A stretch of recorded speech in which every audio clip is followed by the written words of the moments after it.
I really think it's a shame that the medical community does not know enough about Bell's palsy.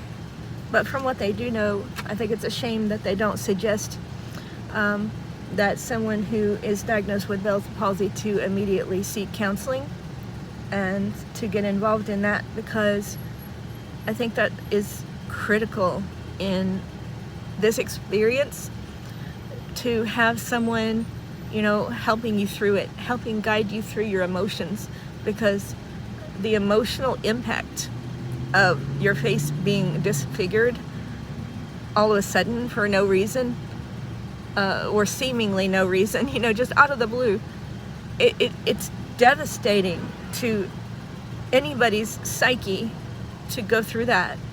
And that should be one of the first things that's recommended, is like, see a counselor, or surround yourself with tons of very positive, uplifting friends who will tell you things that fill you with hope and inspire you and make you feel like things are gonna be okay. And I think it's very sad that if you go to a doctor and you get diagnosed with Bell's palsy, they just tell you, here's some steroids and antiviral, just wait it out. It may be 2 weeks, it could be a year, who knows? Just live your life and just deal with it.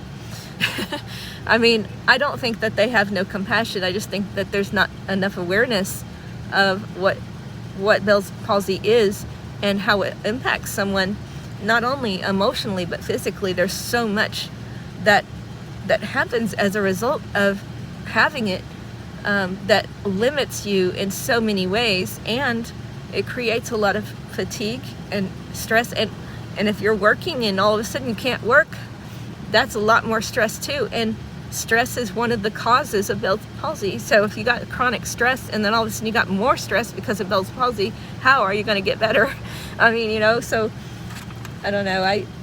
It makes me sad that there's not more information about what to do when you get Bell's palsy. You're just kind of stuck just trying to figure it out on your own.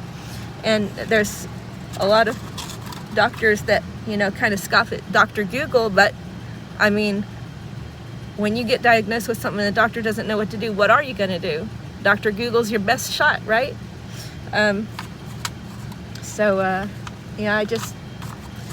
I think that if you're going through this and maybe you can't afford counseling, it would be really, really a good idea to surround yourself with as many friends that you can that will be a positive influence and make you feel inspired and hopeful for the future, and let you know that, you know, your beauty's on the inside coming out, and that they still see you for who you are. I'm fortunate that I have friends who have done this for me and have been there for me in this way, but I wonder how it is for people who don't have that. And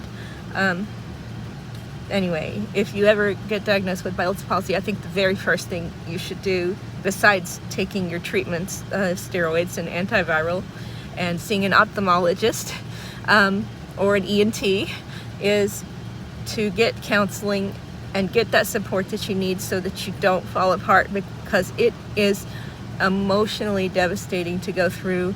And we can be, you know, we can think positive all we want, but sometimes it's really hard to be positive, and sometimes we just need someone's guidance. And so anyway, that's my main message here, is that Bell's palsy is not an easy thing to go through, and anybody who is diagnosed with it should seek some kind of counseling or support from friends.